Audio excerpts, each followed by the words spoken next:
Bonjour à tous, aujourd'hui on va s'intéresser aux règles du jeu un peu invisibles qui font tourner tout notre monde numérique. Ce sont en fait les fondations de toute communication sur Internet. Et pour ça, on va décortiquer ensemble les deux grands modèles qui organisent tout ça, l'OSI et le TCP/IP. Allez, on y va. Oui, comment est-ce possible, au fond? On a un téléphone Samsung, un PC qui tourne sous Windows, un serveur sous Linux, des appareils de marques différentes avec des systèmes qui n'ont, à la base, rien en commun. Alors comment est-ce qu'ils arrivent à se parler? Parce que sans un langage commun, on est d'accord, ce serait le chaos numérique total. Une véritable tour de Babel version techno. Eh bien, la solution, elle est en fait assez simple et même élégante. Ce sont les protocoles réseau. Il faut voir ça comme une sorte de langage universel pour les machines. C'est un ensemble de règles très claires que tous les appareils acceptent de suivre. Et c'est ça qui garantit que l'information va circuler de manière fluide et surtout sans se perdre en route. Bref, c'est la clé de tout. Ok, mais pour organiser toutes ces règles, il fallait bien des modèles, des sortes de plans directeurs. Et le premier, le plus connu, c'est le modèle OSI. Pour bien comprendre, il faut vraiment l'imaginer comme le plan d'architecte. Le plan parfait, le concept idéal pour construire un réseau de A à Z. Et la chose la plus importante à retenir sur ce plan, c'est ce chiffre, 7. Voilà, le modèle OSI il décompose absolument tout le processus de communication en 7 couches bien distinctes, superposées les unes sur les autres. Alors, les voici, ces 7 couches.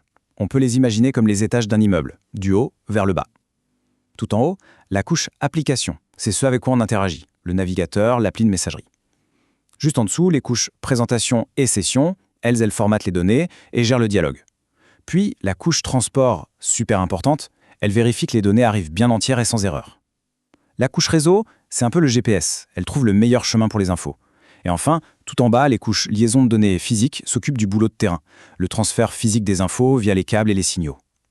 C'est un cadre hyper détaillé qui vient de l'Organisation internationale de normalisation, l'ISO. Et voilà le point essentiel. Le modèle OSI est absolument génial pour apprendre. C'est un outil théorique incroyable pour comprendre, pour dépanner un réseau, pour vraiment visualiser chaque étape. Mais, et c'est un grand mais, dans la pratique, ce n'est pas ce plan qui a été utilisé pour bâtir l'Internet que l'on connaît. Alors, on quitte le plan d'architecte pour visiter le bâtiment, le vrai bâtiment. Et ça, c'est le modèle TCP/IP. C'est le modèle pragmatique, celui qui a été construit pour que ça marche, et c'est lui qui fait tourner l'Internet qu'on utilise absolument tous les jours. Et là, la différence, elle saute aux yeux immédiatement. Fini les 7 couches, on passe à 4, juste 4. C'est une approche beaucoup plus directe et simplifiée. En fait, le modèle TCP/IP a fait un grand ménage. La couche application, par exemple, elle regroupe tout simplement les 3 couches supérieures de l'OSI. C'est plus simple. Les couches transport et Internet, elles, sont quasiment les mêmes que dans l'OSI. C'est vraiment le cœur du réacteur. Et tout en bas, la couche accès réseau combine les 2 dernières couches de l'OSI, tout ce qui touche au matériel. C'est une approche bien plus directe. En fait, le TCP/IP n'a pas été inventé dans un laboratoire. Il a été construit sur le terrain de manière très pragmatique pour répondre aux besoins d'ARPANET, le grand-père d'Internet. Et parce qu'il était là et qu'il fonctionnait, il a pris une avance considérable. C'est pour ça qu'il est devenu le standard de facto, celui que tout le monde utilise.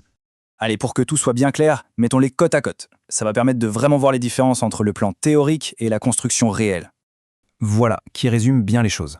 D'un côté, on a l'OSI, 7 couches, une approche très théorique, c'est un excellent guide de référence. De l'autre, le TCP/IP, 4 couches, une approche pragmatique, basée sur des protocoles qui fonctionnaient déjà, et c'est lui le standard de facto d'Internet. C'est vraiment ça, le plan d'architecte face à l'immeuble que l'on habite. Bon, maintenant que les bases sont posées, voyons comment tout ça fonctionne en vrai. On va suivre le voyage d'un petit paquet de données, depuis l'application jusqu'au câble. C'est un processus vraiment fascinant. Ce processus, ça s'appelle l'encapsulation. Et l'idée est super simple en fait. À chaque fois que nos données descendent d'une couche à une autre, on leur ajoute une sorte d'entête, une enveloppe, avec des instructions pour cette couche.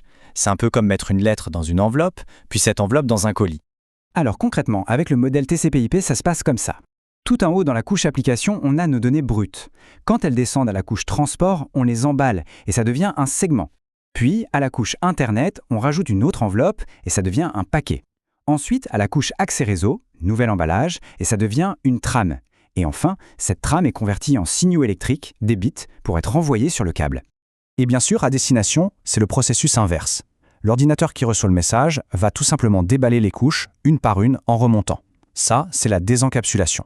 On enlève l'entête de la trame, puis celui du paquet, puis celui du segment, jusqu'à ce qu'on retrouve les données originales toutes propres, prêtes à être utilisées par l'application. Donc s'il y a une chose à retenir, c'est vraiment celle-ci. Le point crucial, c'est que l'OSI, c'est le modèle parfait pour apprendre, pour la théorie. Et le TCP/IP, eh bien, c'est le modèle pour vivre sur Internet. Et on peut finir sur une question, une réflexion pour l'avenir. Ce modèle TCP/IP, il date quand même de plusieurs décennies. Alors que notre monde numérique devient de plus en plus complexe avec l'Internet des objets, l'IA, des milliards d'appareils connectés, est-ce que notre Internet à 4 couches est toujours suffisant? N'aura-t-on pas besoin un jour d'un tout nouveau plan d'architecte? La question est posée.